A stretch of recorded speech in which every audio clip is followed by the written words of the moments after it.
Well, hello, and welcome to episode one of the AspieCast. I say episode one even though there was a previous episode. That actually I consider episode zero, only because it was primarily out there to make sure all of this stuff works the way it's supposed to. Um, and at the same time, in episode zero, I did give some hints about what this AspieCast is all about, the Asperger's podcast. And in this episode, I'm going to sort of expand on that. And Just to summarize again, the overall goal is to try and mention, discuss, expose some of the real life ramifications of what it's like to have Asperger's syndrome. And target audience, anybody that might be interested in listening to this podcast, could be somebody who's an Aspie themselves, that being the sort of affectionate term for a person with Asperger's syndrome. Could be a partner of somebody with Asperger's, boss, coworker, friend, relative, you name it. One of the primary driving factors here is that when you get an awareness of what sort of painful events or situations in your life are caused by, um, sometimes that can really be a relief because you realize it's not from a defect that you have. And a real life example, Susan Boyle was in the news recently. She's the one that made herself famous on Britain's Got Talent when she came and did a fantastic singing debut on worldwide TV. And she just recently was diagnosed with Asperger's, and her comment about that was that she was very relieved. And I can say also from my own experience, I was relieved upon finding out about Asperger's because it totally explains so many things that I thought were actual defects that caused me to have some really, really tragically depressing social interactions and work interactions and career failures and things like that. So, also as mentioned in episode zero, it would be great to have some other folks give input on topics or on things that are brought up in AspieCast episodes. If that's you, if you want to suggest a topic, if you want to relate some things that have happened to you or revelations that you've had about yourself, send an email to aspiecast@gmail.com. That's ASPIECAST, aspiecast@gmail.com. And for right now, though, for this episode, it's not going to be too long. Just going to go through the types of things that are relevant, that I think are relevant for discussion. Upcoming episodes will focus on, not necessarily in the same order as I'm going to present them here, but potentially. So I'm somebody who was self-diagnosed actually, and even though I went through a lot of therapy in past decades, Asperger's was not something that people were fully aware of in the therapy industry, I would say. It's more likely that somebody who's a therapist in this day and age, around 2012, 13, is going to be very used to it. But 15 years ago, when I started having therapy, which was still while I was in my 30s, actually, when I started, the whole types of situations that I had were not ever thought about in terms of Asperger's syndrome. But if you look at all of the data points now, I think it's pretty clear, in my case at least, that the summation of all the events and feelings and situations and handicaps in terms of social and career advancement, all those things can point right to Asperger's syndrome. I took an online quiz. There's an Aspie quiz online, and I will attempt to put that link in the show notes. I think it's great because it asks a whole bunch of questions that I would not have even necessarily thought were Asperger's related, but it calculates a sort of a score, tells you how much you rank on a sort of spectrum between NT, neurotypical, and Asperger's. Um, and I was way up there. So even though the questions didn't necessarily make me think that it was asking me about Asperger's issues. Um, but anyway, some of the stuff that I'm going to be focusing on in episodes going forward are related to all these situations that have happened to me over time. And they're pretty bizarre situations. And I'm afraid I might scare some people off. So I'm going to try and be a little bit tame in this first episode, and then maybe a little more revealing in other episodes. But to start off, one of the big issues I think with Asperger's people is, or one of the symptoms, or whatever you'd want to call it, is inappropriate comments. And I have done nothing but give inappropriate comments my whole life, and I always thought it was funny, and I didn't think anybody would mind if I constantly uh, sort of tried to be funny or tried to connect with people through vulgarities, and I do mean vulgarities. Um, and I think what happened is people would be my friend for a little while, and then I'd try to impress them and be funny, and then I definitely knew that my funniness was based on trying to be inappropriate. I thought that, that was a good way to be funny, and my inappropriateness, and not just comments, just things I would do, um, just pretty much only resonated with very few people. In fact, the only person I ever remember it resonating with in a way that was both of us giggling and whatnot was with another person who I'm pretty sure has Asperger's. And it was really fun between the two of us to be as inappropriate as we possibly could. But that's not good when it comes to trying to thrive in life, when you need to sort of have the connections with other people that it takes to move ahead in career or friendships, or even just having people that are willing to help you out when there's some need. Um, so anyway, that sort of ties in also to boundaries, because sometimes those inappropriate comments are also things that, if you have a different understanding of what a boundary is, you may think that it's completely normal or unoffending or not a big deal if you say, inappropriate or vulgar stuff. And oh, by the way, I will get into details on the vulgarities and the boundaries uh, in a later episode, but they are pretty shocking and um, not for virgin ears, let's say. Um, anyway, boundaries is something that's a big deal, I think, for Asperger's. I've never actually even been taught as a kid what boundaries even mean. And when I first started doing therapy, I was then also suggested to go into a group therapy setting. So I was doing individual plus group therapy, which was great because I got direct feedback and people telling me they didn't like my personality. And uh, at one point, somebody says, "Well, don't you have any boundaries?" And I said, "Well, I don't even know what that means. I know a boundary is some kind of delineation between two, let's say, geographic regions or something like that, or a fence." Come to find out, they meant boundaries like, you don't go, um, let's say, grabbing somebody's ass in a bar, unless it's a really, you know, unique situation. Um, I did not know that because people had done that to me and I thought it was funny. And by the way, the only reason for the bar was because I had a therapist recommending that I should go out and be social, and that one place as easy is a bar. And that actually leads to all sorts of other problems, which is, for me, I realized that having a certain amount of alcohol made me a hell of a lot less afraid of the bad situations that I'd been in. I was a lot less afraid of just saying, what was on my mind.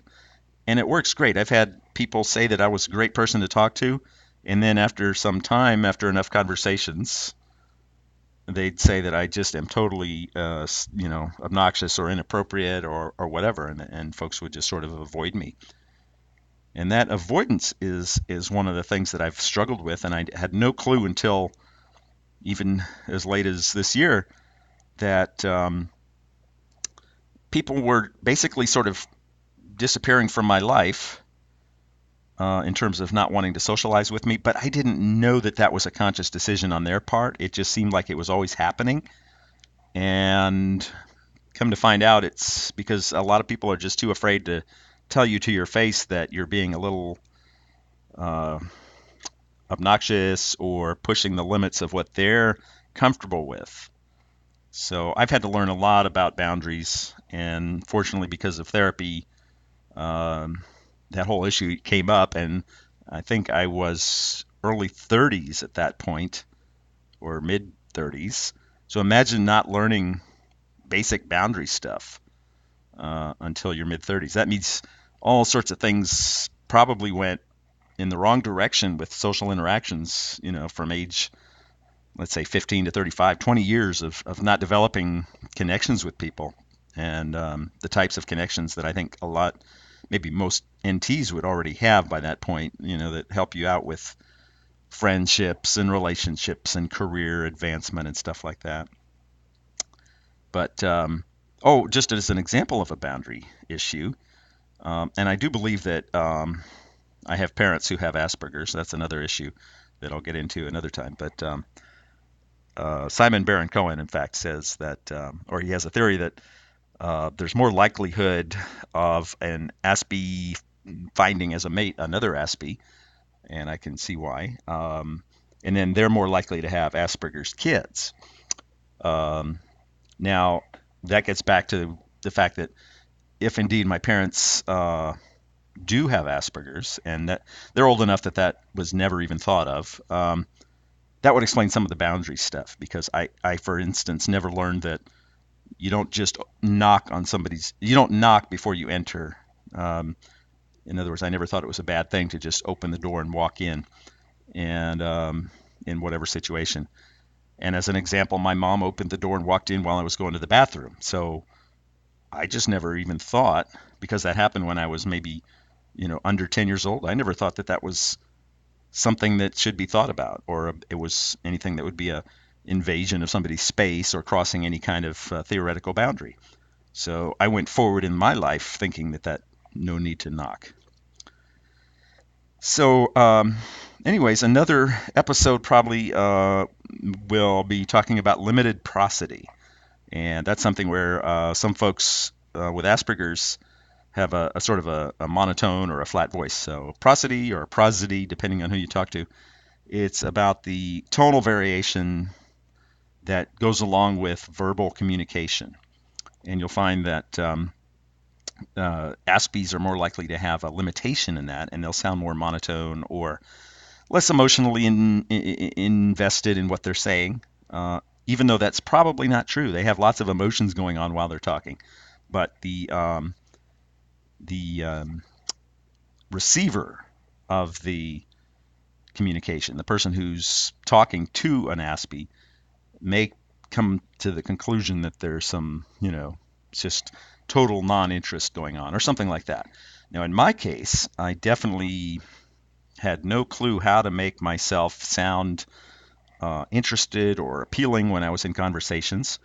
And in my case, it actually, at least in one case, came off as being very pompous. I used to always get involved in talk radio show issues, and I remember calling up KGO radio one time, and they were talking about bridge tolls over San Francisco Bay Bridge, and I had some background information that I wanted to share, so I called up and just indicated where I was coming from with that. Had to do with environmental and traffic engineering stuff. But then, the host of the show, eventually hung up with me. I had finished what I was saying. So it was just me calling a talk radio show and saying my thing and having what I thought was just a normal, contribution to the show. As soon as I was off the air, the host said, "My God, that man was so pompous." And that was such an eye-opener for me, because who else could tell you that? Anyways, everybody in Northern California that was in, reception range of KGO radio at the time probably agreed.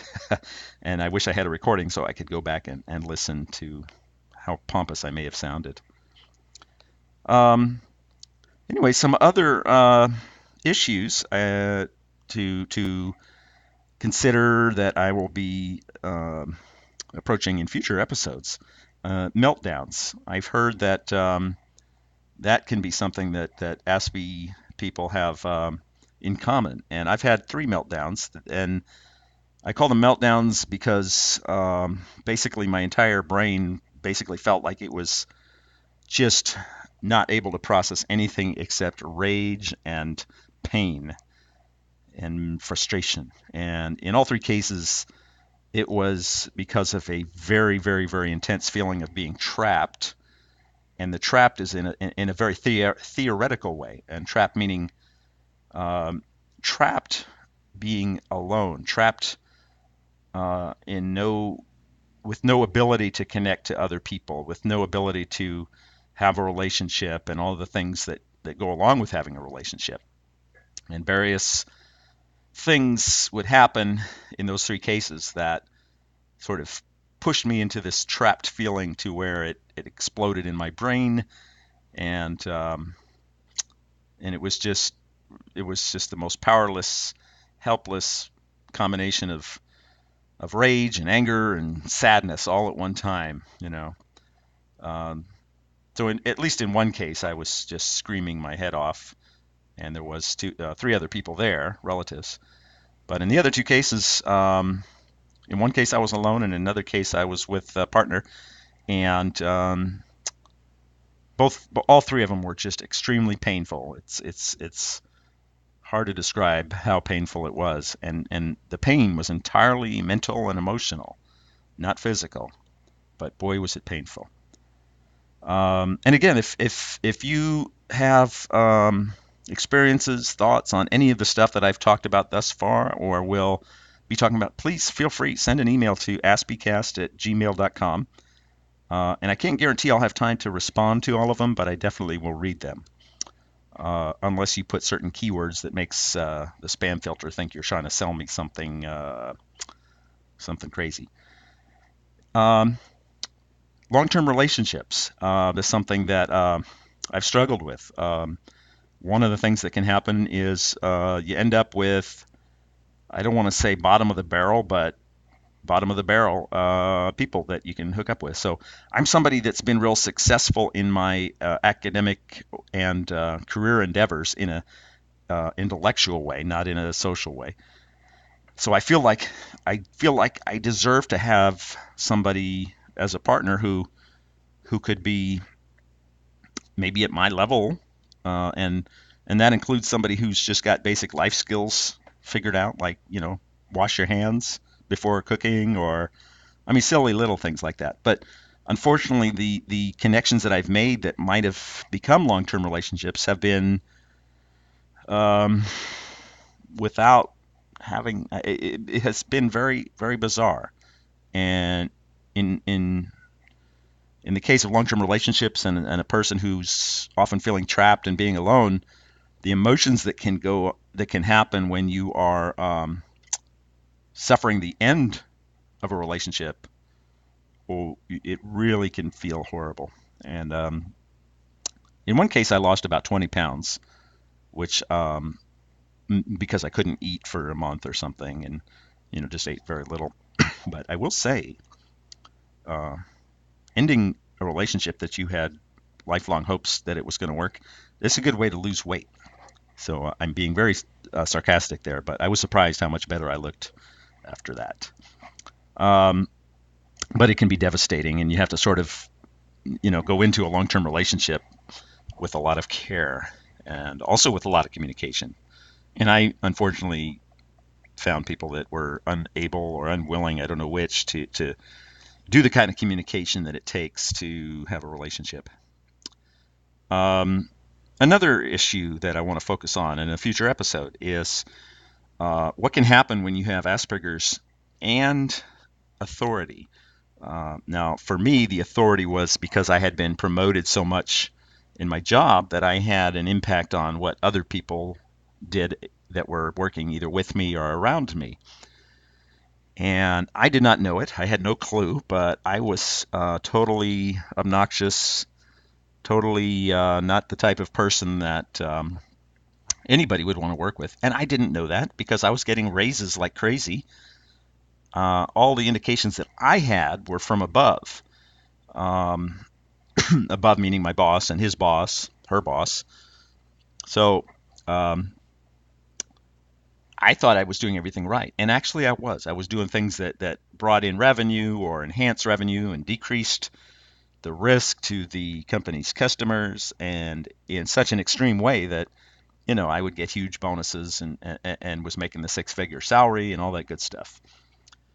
But the folks that had to deal with me and work with me probably would have loved to just give me the boot and fire me or something because I was making their life miserable. And I thought I had the the the reason to do that and be direct and to not have any tact when there was work stuff that involved, making sure that the company could earn money and that customers were not getting, you know, discarded or treated bad.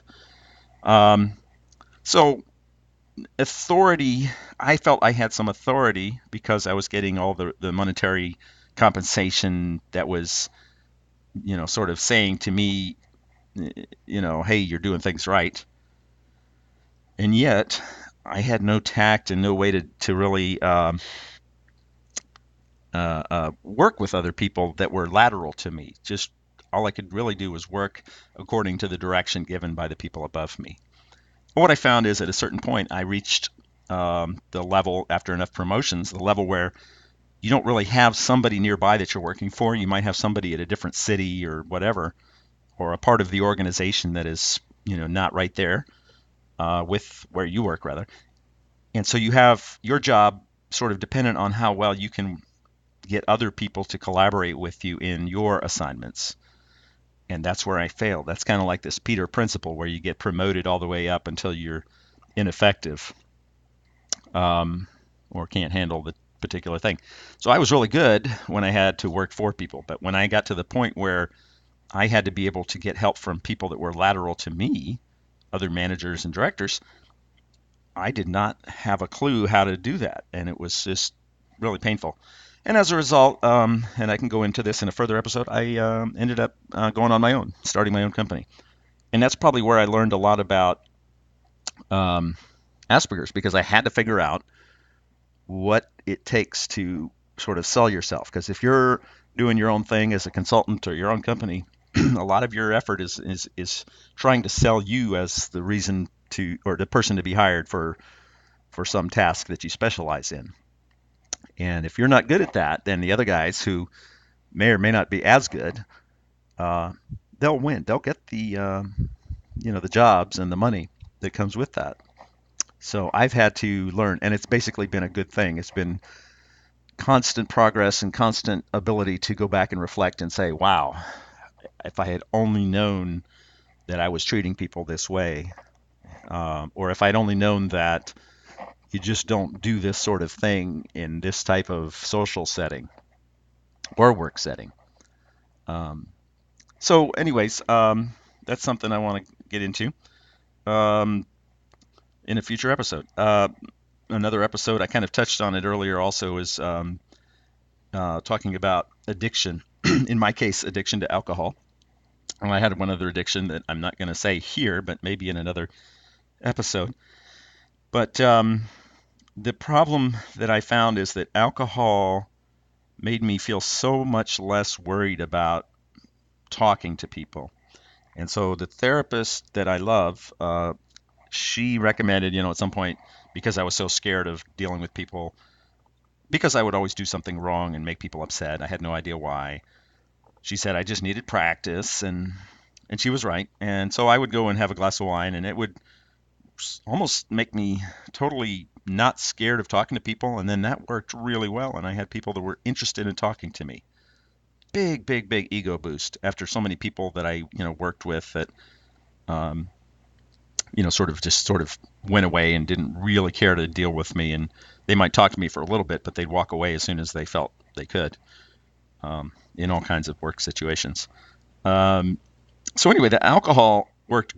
I thought it felt great, but it is so dangerous and slippery a slope because if you think one glass of wine, for example, is going to make you feel good, why not have two? And if two makes you feel better, why not have three? And it just piles on itself, and then you start realizing that, it's great and you feel wonderful, and then bad things start happening. And I can talk about that in a future episode. The bad things can really be bad. They can hurt your career for sure. They can, lots of bad stuff. So I just want to, at some point, talk about that because alcohol can be used as a crutch for somebody that has Asperger's, and at the same time, it can make your life a hell of a lot worse than if you just had Asperger's without alcohol. And that's kind of where I've been. Somewhat related to that is the medications. So I also was, told to, not told, but suggested to take anti-anxiety medication first, and then on top of that, a drug that is a mood stabilizer. And both of those had pretty big impacts, and they helped me a lot. The reason I mentioned that in reference to alcohol, however, is that the other thing alcohol can do is mix with those medications and have like a really much, much more depressing effect or depressant effect or whatever you want to call it. So the medications helped, but then when I thought the alcohol was also helping, it would have a side effect the next day of just extreme moroseness or depression. So I had to really try and sort of focus on that a lot in my situation, and I'm still in a sort of a recovery mode or mindset to try and deal with that. The medications were great. So the anti-anxiety medication seemed to help me stop from being embarrassed and scared all the time. And I was always blushing. So imagine a 30-year-old blushing when somebody suggests, something was done wrong or something. And I have no idea how that blushing would happen, but it just did. And it seemed like the anti-anxiety medication actually got rid of that for me. At the same time, I was still scared all the time of social interactions or being late or taking anything that might be risky. Taking any risky chance on anything at all. So this mood stabilizer actually solved that quite a bit. Anyway, so those were great. I had some real good results is all I'm trying to say there, and I'll talk about that and which medications. And they combined with CBT, cognitive behavioral therapy, altogether, it really good results from all of that. Still struggling. I'm not saying I'm cured by any means, nor should I be cured. I just have to figure out how to deal with so many things. Another drug, if you want to call it that, was caffeine, and that's what I actually was relying on before any anti-anxiety or mood stabilizer. Is caffeine would sort of perk me up to the point where I would be more happy and less afraid to talk to people. So I was constantly relying on espresso and getting freaked out when I had something really stressful to do that involved interacting with people. And if I couldn't get a cappuccino or something before that, it would be very, very big deal for me, and I'd go nuts if I couldn't find a Starbucks nearby. Another issue, friends. Really hard to have friends. No idea how to make friends. Excuse me. And, I would make friends, but then they would sort of vanish over time. Every single one. And I didn't know. And it's really hard because when people are too polite to really tell you what you're doing wrong that makes them want to go away, or if the friendship is not serious enough, they'll just sort of stop interacting with you, and you'll never know why. And that's definitely been the case with me. I had no freaking clue, except that after enough years, after enough decades of the same thing happening, where I had friends and great time and thought everything was wonderful, and I had somebody to, take me to the hospital or whatever, and then that would disappear, and no clue why. And so, occasionally people would tell me, but it's very hard for people to actually tell a friend you know, what is going on that's negative. That because the friendships, there's so many variables and aspects to any given friendship, and that applies to people at work too, because there's work friends, and then there's like friends that maybe live near you, and anyways, it all just never worked out, and it's still something I'm trying to struggle with. Um, Another aspect, I've never known exactly what to say, and that's where the um, alcohol came in, because I wouldn't be so scared of not knowing what to say. I would just be able to blurt out something. But when you don't know what to say, and that's been my first 3 decades of life, um, it was because certain things I would say, and people would get mad at me or give me some horrible looking expression on their face that I said something wrong.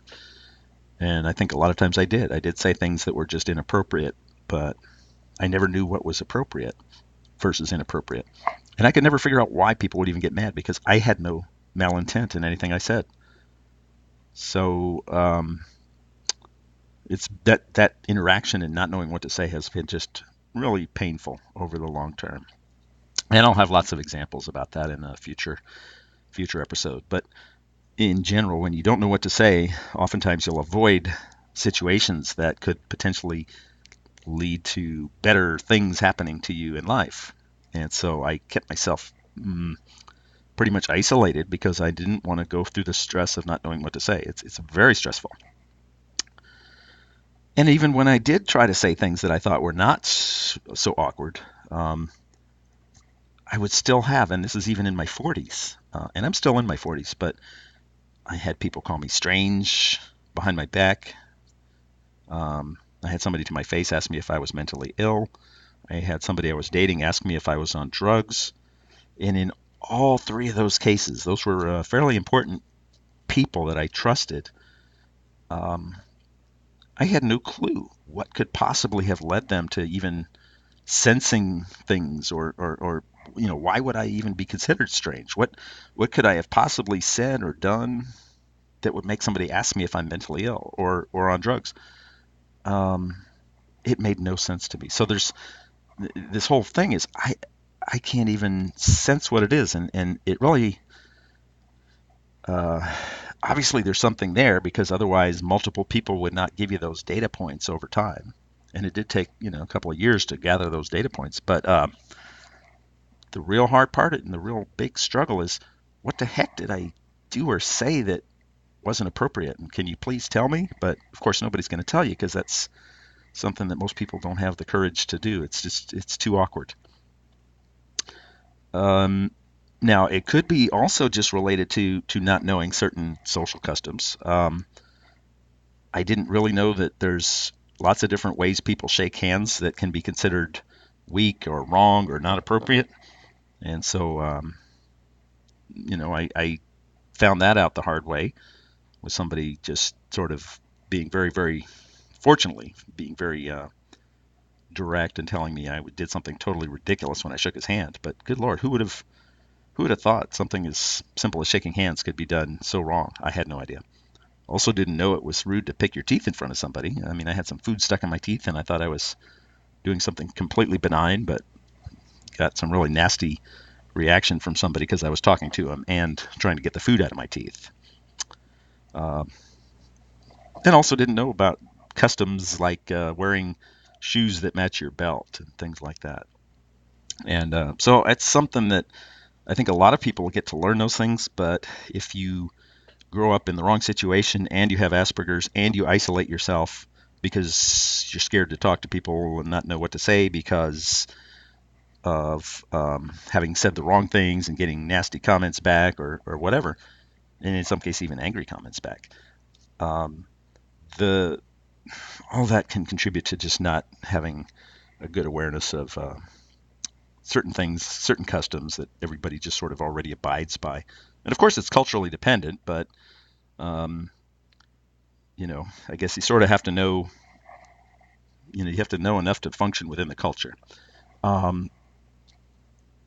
Black and white thinking, another aspect of Asperger's. Everything's either right or wrong. It, it's really interesting because some very strong emotions come right into my brain when somebody does something wrong, and I just want to tell them that they're wrong. And I've hurt other people by feeling like I was qualified to tell that they did something wrong, even though no one should have said it because it didn't hurt anybody that they did something wrong.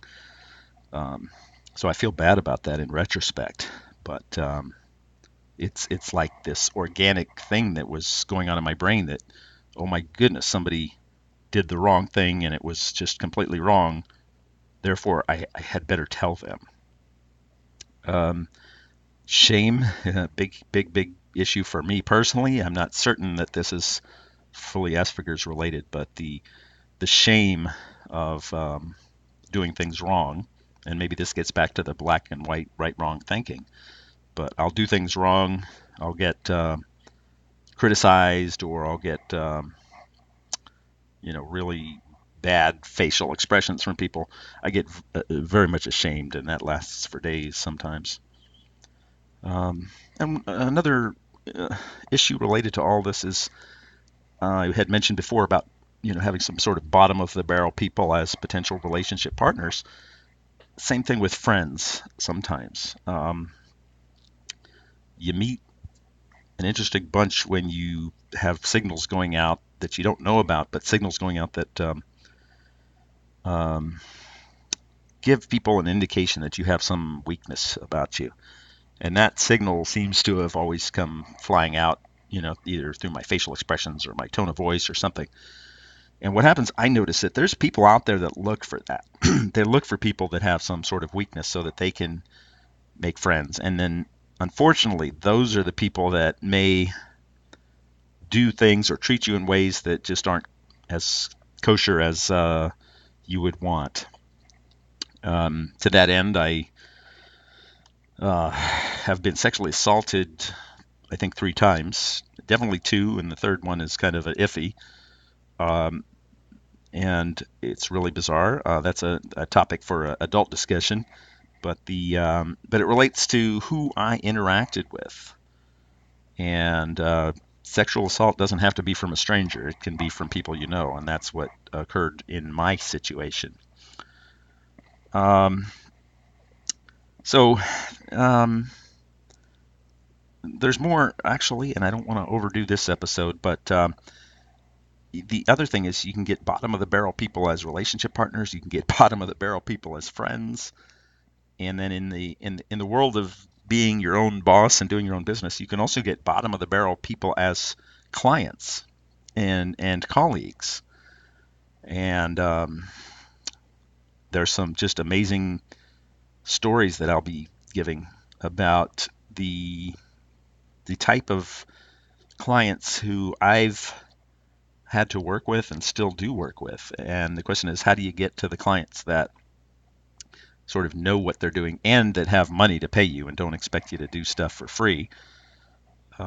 It's actually hard, and it all plays a role in sort of how you're interacting with people and who comes on board as your client. Um, the other interesting thing is, now that I'm older and have learned about Asperger's, it's becoming more easy to see Asperger's traits in others. And one of the things that I've noticed, having sort of ventured into my own business, is I've noticed that you'll find more business owners with Asperger's because they maybe couldn't work with other people, so they had to go out on their own, and they become very important, and they get this authority, and um, they feel good about themselves because they're bossing other people around when you know the rest of their life they were always weak or unable to have the same good things happen as the people that they grew up with or had friends or whatever. So I'll share some examples of that in an upcoming episode as well. The other goal I want to have is things that can make people feel good. So I don't want to talk about all these depressing ramifications. I want to make sure that some of the stuff that I've found that helps me get through all this can be talked about. And so uh, one is just seeing different examples, for instance, in movies and TV of Asperger's, and seeing how that can be encouraging. Um, Now, one of my favorite examples is the TV show Monk. Now, they don't ever say that Monk has Asperger's, but there's people that will say that in discussion forums. Maybe he does, but that show about Monk, some say he's the OCD detective. But if you watch the show, if you watch every episode as I have, you'll find that he must have been aware of some of these autism spectrum situations that affect people, because he exhibits them in the show every once in a while, and it's very intriguing because he's a very successful, important, respected person in his field. However, um, he's very lonely, and he does things that can make the other people around him a little bit crazy. But they depend on him because he's so important and his skills are so great. He's able to connect dots that other people are not able to connect, and solve crimes that way. And I've been able to actually solve major technical issues for big companies because I can connect dots that most people don't see. And part of me also wonders if that's not an Aspie trait, is making those connections, or being able to make connections that other people can't. So if that's you, if you have thoughts on that, and things that make you feel good, or that gets you through, definitely please send an email, aspiecast@gmail.com. Um, One other thing that I don't know if it's good or bad, but I've been able to really feel good by making friends in other countries by virtue of my work. And when you're in another culture, you don't get as much bad vibes from people for not knowing culturally relevant stuff. You already know that you're in a place where you have to learn how the culture works, and so you're much more consciously cautious about interactions. That's helped me a lot. So that's all for this time. And again, if you have comments, topics that you'd love to have covered, if you think that I should interview you, if you have people that you think I should interview, please, by all means, email aspiecast@gmail.com. This hopefully will be a weekly endeavor, so we don't have a day of the week yet that it's going to always happen on, but after a couple more episodes, we'll get there. And also, because it's the holidays, it's mid-December already. Can't guarantee what's going to happen. Anyway, thanks for tuning in, and definitely keep tabs every week or so, and we'll see if we can't ramp this whole thing up with lots of good discussions and comments and all that stuff. So thanks again for tuning in to the AspieCast.